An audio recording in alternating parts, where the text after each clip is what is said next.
don't deal with Fair Chase who like to wear blue. Yeah, okay. Okay. Look at Chicago. That idiot, Lightfoot, the mayor, did one of the most abysmally stupid things I have ever seen, and the media isn't even telling you what's actually going on. She took community development funds and gave the money directly to some Hispanic street gangs.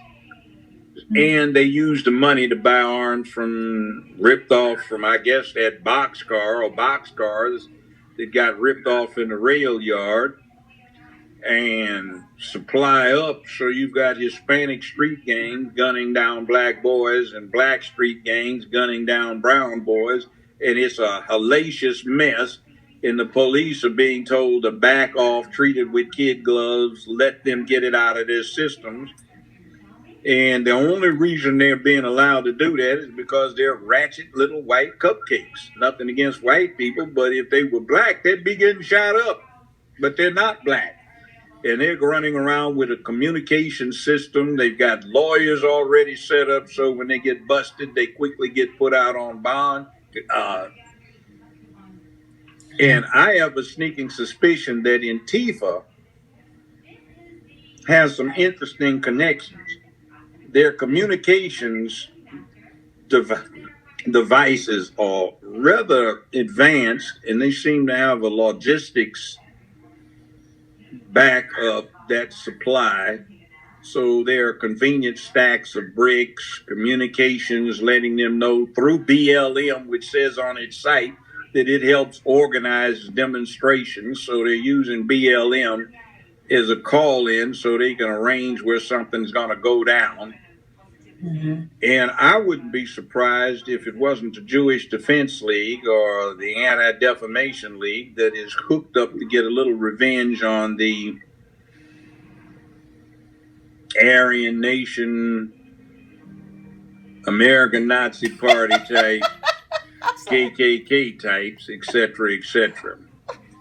But they're not responding like they ought to, and it's getting out of hand. And the more they let it go on, the more they condition the general public to saying this is acceptable. And pretty soon you're going to get other folks saying, let's get in on the fun. This looks interesting. Maybe we can snag some merchandise out of the window of a department store.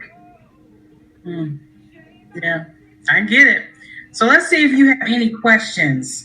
Because you got a lot of people out there making comments. They are enjoying your stories, and they're being enlightened by a lot of things that we didn't know about until Well, the media doesn't report this. See, look, CNN wrecked the news industry. It almost went bankrupt in the 80s until the Gulf War hit, 1990, 1991, and then there was sufficient material to cover 24/7. So when the Gulf War died down, what are you going to cover? There's not enough news to cover 24/7. So they started making it entertaining, and they had talking heads. George, what do you think we're looking at? Well, Al, it looks like a burning wood cabin out in the woods, and it's smoldering. Yes, George, it does look like it's smoldering. Hell, any fool looking at the same feed they're looking at can tell it's smoldering. What do you think happened, George? I don't know, Al. Maybe there was a suspect in there. Well, George, maybe you're right. I don't know, but perhaps they had information. Well, have you heard anything, Al, about whether they found any bodies? Well, I don't know, George, but what the devil is all of that?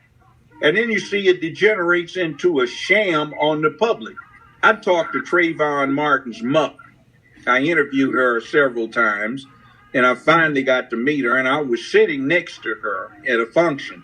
And she says, may I ask you a question, Judge? I said, what is that, ma'am? She said, why would Anderson Cooper ask me not to reveal what Trayvons grandfather does? I said, well, what does he do? He's a lieutenant detective with the Miami Police Department. That's what his dad does. So in other words, why did he ask me not to let anybody know that? Wow. I said, ma'am, because the no good charlatan wanted to ramp up the ratings by having the posture of, is this a thug in the hoodie? And is Zimmerman not Cubano but Jewish?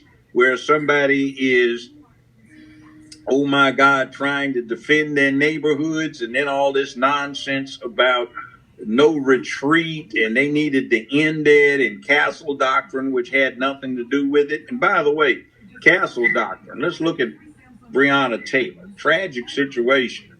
Mm-hmm. Some people have been clamoring to have police officers prosecuted. Question is, what for? See, let's take this from two perspectives. The boyfriend is in there.